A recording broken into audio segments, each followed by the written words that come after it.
દર્શક મિત્રો, જી ન્યૂઝ ગુજરાતીમાં આપનું હાર્દિક સ્વાગત છે। વડોદરા નજીકના દશરથ ગામમાં 42 વર્ષીય ઉમેદ ભવાનભાઈ વસાવાની શંકાસ્પદ સંજોગોમાં હત્યા થતાં વિસ્તારમાં ચકચાર મચી ગઈ છે। મૃતક ખાનગી શોરૂમના વોશિંગ કામ કરતા હોવાનું સામે આવ્યું છે। પ્રાથમિક માહિતી મુજબ અજાણ્યા શખ્સોએ પથ્થરના ઘા મારી તેમની હત્યા કરી હોવાની આશંકા વ્યક્ત કરવામાં આવી છે।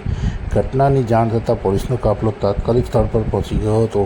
પોલીસે મૃતદેહનો કબજો લઈ આગળની કાર્યવાહી હાથ ધરી છે અને હત્યાનું ચોક્કસ કારણ તેમજ આરોપી સુધી પહોંચવા વિવિધ દિશામાં તપાસ શરૂ કરી છે। પોલીસની વધુ તપાસ બાદ સમગ્ર ઘટના અને હત્યાનું સાચું કારણ સ્પષ્ટ થશે।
બન્યો છે ને શું મરનાર જનાર કોણ છે આપના?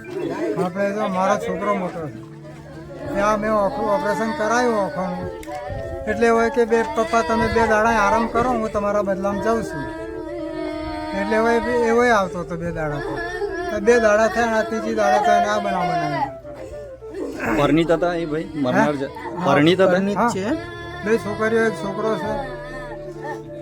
કોઈની પર શંકા ખરી આપને? ના, એવું કોઈની જોડે દુશ્મની જ નહીં રાખી સાહેબ, એને કોઈ મગજ મારી નહીં કોઈની જોડે, એની નોકરી ભલી ને ભણો।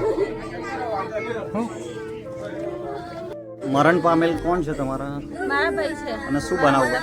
હા, નોકરી કરતા હતા। હા, મારા પપ્પાને ઠેકોને એવા આવતા હતા, મારા પપ્પા નોકરી કરતા હતા, એટલે પપ્પાનું ઓપરેશન કરાવ્યું છે, એટલે એવા 2 દિવસ હું આવે છે।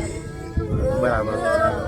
એવું કહેવાય કે તમને કોઈ ફોન કરીને જાણ કરી હતી? હા, મને કોઈ ફોન કરીને જાણ કરી તો એવું કીધું કે તું જલ્દી આય, ટીનાભાઈ કોકે મારી નાખ્યા છે અને માથું બાથું બધું ચીબી નાખ્યું છે અને હું સૂર્ય બોલું છું એવું કીધું મને। મારા નાના ભાઈનું નામ આવ્યું એવું છે? હો, પછી એનો ફોન જ કાપી નાખ્યો।